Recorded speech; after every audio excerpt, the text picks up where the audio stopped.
Your Excellency, Deputy Prime Minister of Tuvalu, Honorable Ministers, Excellencies and Senior Pacific ACP officials, Secretary General, Heads of Crop Fraternity, ladies and gentlemen, Bulavinapa, and a very good afternoon to you all.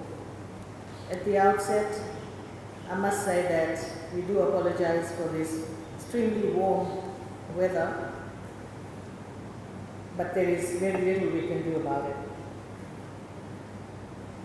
On behalf of the Fijian government, it is my pleasure to welcome you all to Fiji. I trust that you will find time to enjoy our great hospitality despite your tight schedules.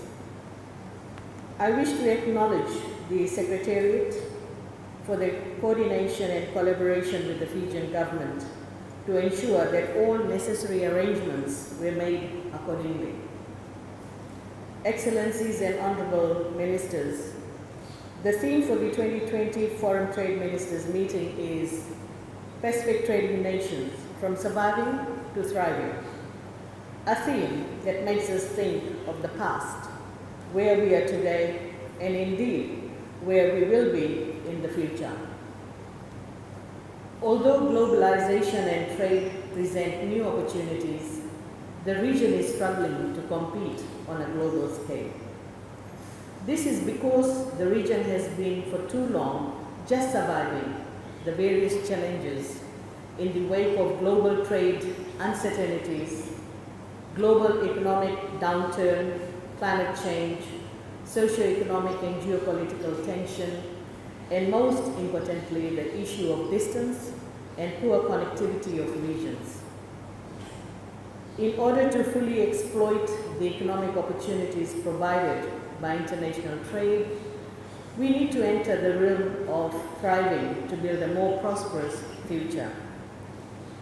This theme also echoes the forum leaders' aspirations for the Pacific region as a region of peace, harmony, security, social inclusion, and prosperity, so that all Pacific people can lead free, healthy, and productive lives. As administrators of regional trade policies, we all know that trade is important and will contribute to Pacific economy's transition from surviving to sustainably thriving, thus delivering on our leaders' vision. Excellencies and Honorable Ministers, we last met in 2014 under the Comprehensive Economic Partnership Agreement negotiations with the European Union partners. Looking back, I can confidently say that much has changed since our last engagement. I wish to highlight a few fundamental changes. Since 2015, the Pacific ACP region has had a cyclone every year, and other disasters including droughts and floods during the 2017 El Nino period. The effects of climate change are negatively impacting our economies and private sector, including micro, small, and medium enterprises. In essence, all communities are under threat. Climate change is no longer a future threat. It is a present reality.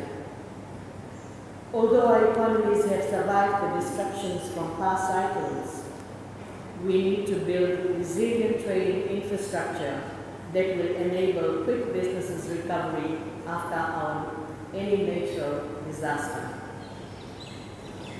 Excellencies and Honorable Ministers, in terms of trade integration, a number of regional trade agreements have been concluded, including the PESA Plus and Melanesian Free Trade Agreement, new accessions to the Interim Economic Partnership Agreement, and an additional PICTA party, Kiribati announcing its readiness to trade.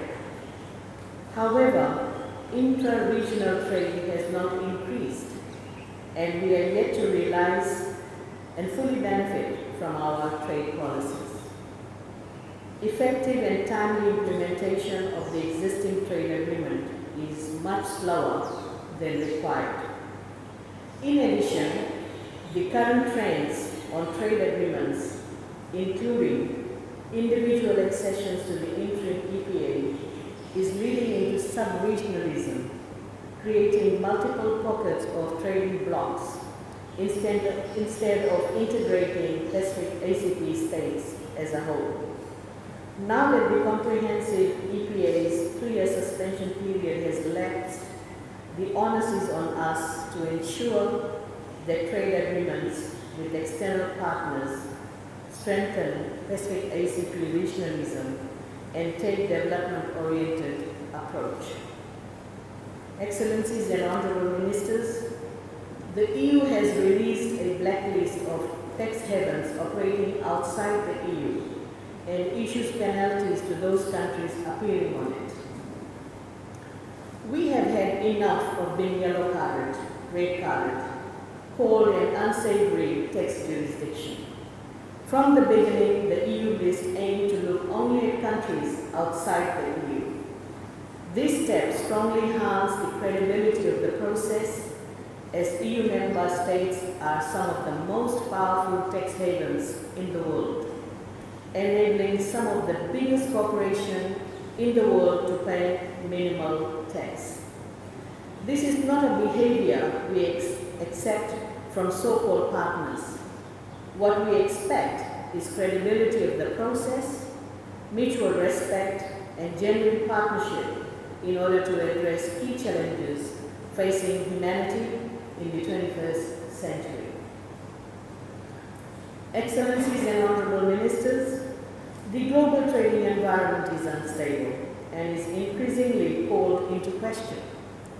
I'm mindful of the unprecedented impasse faced by the multilateral trading system and the contest between populism and liberalism.